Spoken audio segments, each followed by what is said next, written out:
Hello everyone, in this video I will show you how to fix Steam when it is not opening on your PC. First, make sure Steam is not already running in the background.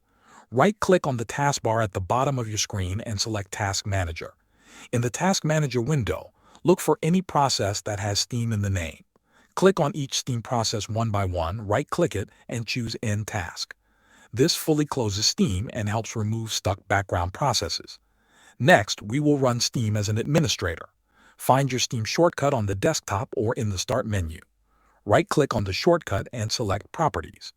In the Properties window, go to the Compatibility tab.